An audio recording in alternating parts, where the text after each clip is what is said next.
Pensa só na inteligência de um papagaio, sabe? Capaz de imitar a nossa voz. Ou a beleza de uma arara voando. São aves incrivelmente complexas. Muito complexas. E isso nos leva a uma pergunta que parece simples, mas não é.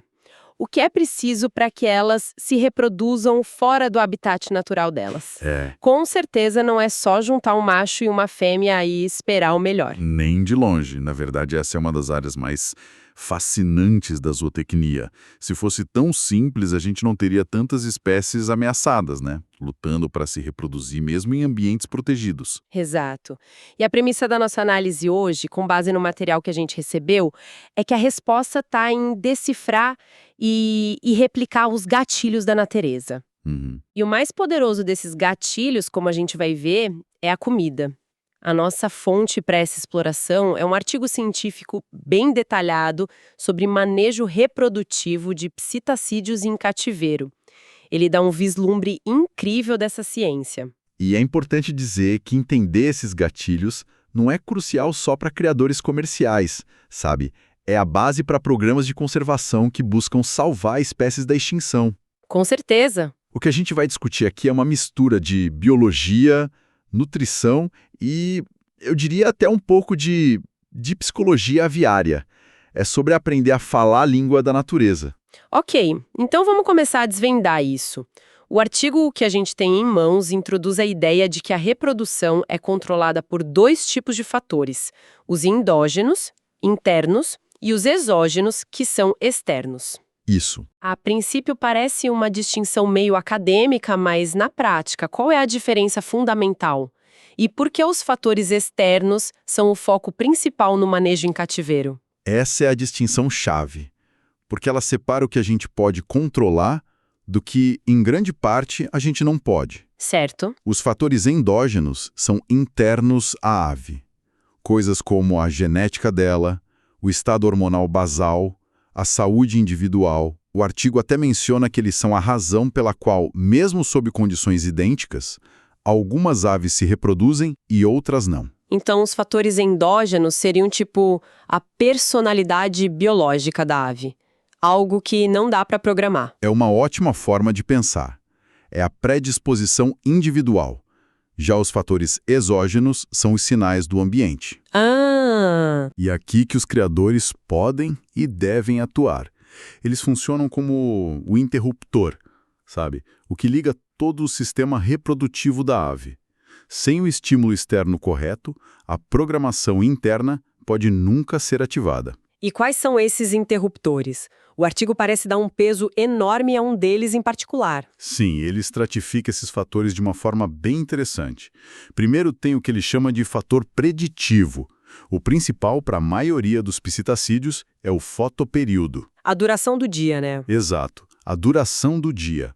O aumento gradual das horas de luz na primavera é o grande sinalizador de que as condições ambientais estão melhorando. É o primeiro aviso da natureza dizendo, olha, algo bom está para acontecer. É o calendário biológico delas, basicamente. O sol avisa, se prepara que a temporada de fartura está chegando. Precisamente. Mas, e aqui o negócio fica muito mais sofisticado. Não basta ter mais luz. A ave precisa de confirmações. Ah, claro. Ela não vai investir a energia colossal que a reprodução exige, baseada só numa promessa. Ela precisa de provas. E essas provas são os chamados fatores suplementares. Que seriam a chuva, um bom parceiro. Exatamente. O artigo cita o aumento da umidade, da chuva, que sinaliza a chegada de uma estação mais farta. Outro fator crucial é social, como encontrar um parceiro compatível, ter um ninho seguro. Os rituais de cortejo? Isso. Mas o sinal confirmatório mais poderoso, o que realmente vira a chave, é a nutrição. A disponibilidade e principalmente a mudança na qualidade dos alimentos, com uma abundância de fontes energéticas, ricas em gorduras e carboidratos. Esse é o sinal definitivo. Então é como se o dia mais longo fosse o convite para a festa, mas a mesa farta de comida é o que convence os convidados a ficar e, bem, a formar uma família. Essa analogia é excelente. A luz do sol promete, mas a comida cumpre. Uau! E eu adicionaria que, nessa festa, o tipo de comida servida também seleciona o tipo de convidado, Não é qualquer comida, sabe? Na natureza são sementes, frutos oleaginosos específicos que só aparecem naquela época. Faz sentido. O fotoperíodo diz, pode ser uma boa hora, mas a dieta rica em energia grita, agora é a hora, o ambiente é seguro, você pode prosperar. E todos esses fatores, juntos, agem lá no eixo hipotálamo-hipófise-gônadas, modulando o sistema hormonal inteiro. O fascinante é como isso é aplicado na prática, né? Pelos criadores. Eles não podem fazer chover ou controlar o sol com tanta precisão, mas podem controlar o prato de comida. Como eles usam a dieta para simular uma estação inteira. Aí está o segredo do manejo. O artigo nos dá um mapa. Na natureza, o acasalamento geralmente começa no período chuvoso, que é quando explodem as fontes de alimentos mais gordurosos. Certo. Em cativeiro, o manejo busca imitar esse ciclo de abundância de forma controlada. Eles criam uma estação das chuvas artificial através da alimentação. E como isso funciona na prática? Eles simplesmente dobram a quantidade de comida? Não, é bem mais sutil. A estratégia é enriquecer a composição da dieta com mais gorduras e carboidratos um pouco antes da estação reprodutiva que se deseja estimular. Ah, entendi. Isso funciona como aquele fator suplementar decisivo que a gente mencionou. O artigo dá um exemplo prático bem claro. Para aves que se reproduzem na primavera, aqui no hemisfério sul, a oferta de uma dieta de alta energia deve começar em julho ou agosto. O objetivo é que as posturas comecem em setembro. Sincronizadas com a estação natural. Exatamente. Mas peraí, tem um detalhe muito importante no material que me chamou a atenção. Ele adverte que aves obesas não devem ser selecionadas para reprodução. Sim, crucial. Isso parece um contraponto. Como se oferece uma dieta de alta energia sem deixar a ave obesa? Esse é um ponto de excelência no manejo e uma dúvida muito pertinente. Não se trata de engordar a ave, mas de ajustar o perfil de nutrientes no momento certo. A chave é a qualidade e o timing, não só a quantidade. O score de condição corporal, né? Perfeito. O score precisa estar ideal. Uma ave obesa, na verdade, pode ter diversos problemas reprodutivos. Dificuldade na postura, menor fertilidade. O excesso de gordura corporal desregula todo o sistema hormonal que se está tentando estimular. Entendi. Então, como é essa dieta na prática? O que elas comem no dia a dia para atingir esse equilíbrio? O artigo descreve uma rotina bem estruturada que visa tanto a nutrição quanto o bem-estar. Pela manhã, a base da alimentação é uma ração extrusada balanceada. Um alimento completo. Isso, formulado especificamente para a espécie. Garante todos os micronutrientes essenciais. Peraí, então a ração é a refeição principal e as frutas são tipo o lanche? Eu sempre imaginei que fosse o contrário, que o alimento natural seria a base. É uma suposição comum, mas que pode levar a deficiências nutricionais graves. As rações modernas são resultado de décadas de pesquisa. Sabe, elas são a garantia de que nada vai faltar. Interessante. A suplementação, que geralmente entra à tarde com frutas, verduras e legumes, tem um propósito duplo. O primeiro é nutricional, claro, mas o segundo é talvez ainda mais importante, o enriquecimento ambiental. O que significa isso exatamente? Mantê-las ocupadas, exatamente. Citacídeos são aves extremamente inteligentes. Na natureza, elas passariam horas por dia forrageando. Procurando comida. Isso, procurando, quebrando, manipulando alimentos. Simplesmente colocar comida num pote é nutricionalmente eficiente, mas psicologicamente empobrecedor. Oferecer pedaços de frutas, legumes em espetos ou dentro de brinquedos estimula esse comportamento natural. Ah, que legal! Isso reduz o estresse, o tédio, comportamentos como arrancar penas, é vital para a saúde mental, que está diretamente ligada à saúde reprodutiva. Faz todo sentido. Não é só um prato de comida, é uma atividade. E esse ciclo nutricional, ele para quando os ovos são postos? De forma alguma. O artigo ressalta que a dieta de reprodução mais rica é mantida durante todo o período em que os pais estão alimentando os filhotes. Claro. Pensa nisso. A nutrição dos pequenos depende 100% do que os pais comem e regurgitam para eles. Qualquer falha na dieta dos pais se reflete na hora na saúde da ninhada. Nossa, a responsabilidade é enorme. Total. Só depois que os filhotes são desmamados, se tornam independentes. é que a dieta dos pais retorna progressivamente para um nível de manutenção, com menos gordura. E essa redução também é um sinal para eles, imagino. Sim, é um sinal claro. A diminuição na oferta de energia ajuda a encerrar a temporada reprodutiva. Permite que o corpo das aves entre no necessário período de descanso e recuperação. É um ciclo completo. Um ciclo completo, onde a comida age como maestro de uma orquestra hormonal, ditando o início, o auge e o fim da temporada. Essa precisão toda é impressionante. E imagino que com esse nível de controle, os criadores possam usar técnicas de manejo ainda mais intensivas. É exatamente aí que o conhecimento se aprofunda. Esse manejo nutricional de alta precisão não serve só para iniciar o ciclo. Ele abre a porta para técnicas que maximizam a produção de uma forma que parece quase ficção científica. Você está falando do double clutching, certo? Eu li essa parte no artigo e o número de 40 ovos por estação me pareceu absurdo, quase inacreditável. Como isso é biologicamente possível? Biologicamente, o double clutching explora uma característica fascinante dos psitacídeos.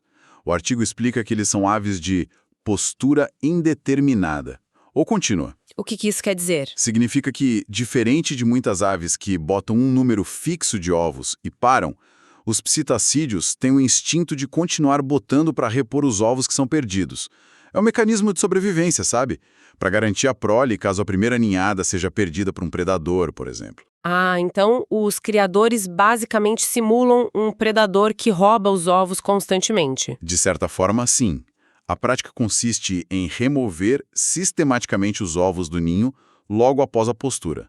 Isso envia um sinal hormonal para a fêmea de que o ninho está vazio e ela precisa continuar o ciclo. Otimizando a produção. Drasticamente.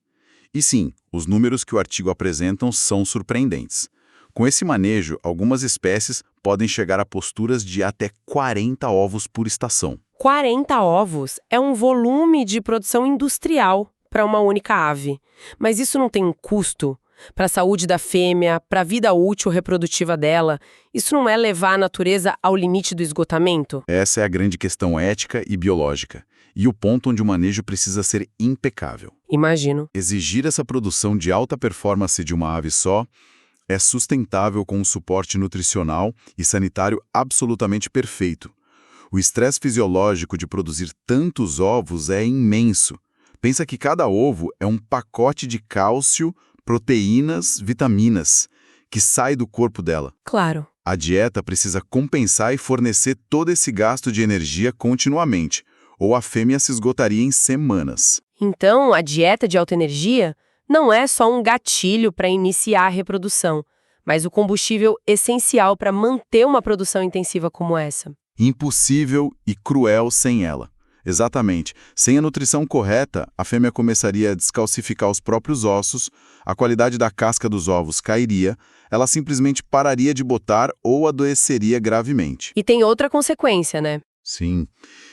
Se os ovos são removidos, eles não podem ser chocados naturalmente.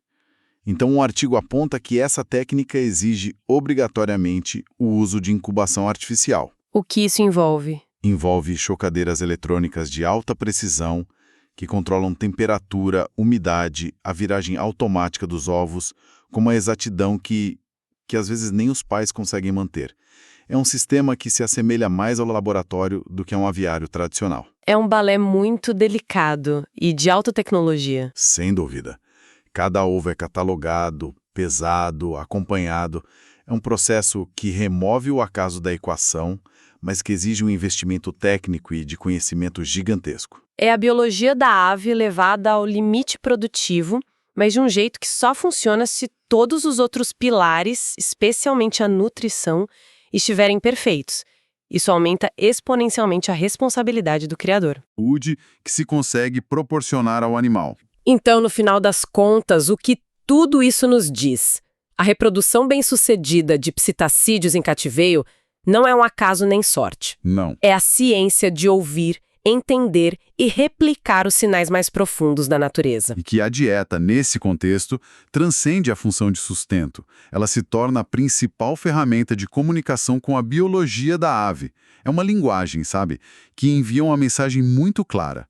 Agora é a hora, o ambiente é seguro, a comida é abundante, você pode prosperar. Se a gente conecta isso ao quadro geral, vemos o quão delicado é o equilíbrio nos ecossistemas selvagens.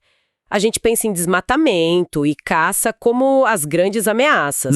Mas uma simples mudança climática que atrase a frutificação de uma árvore específica pode desincronizar todo o ciclo. Exatamente.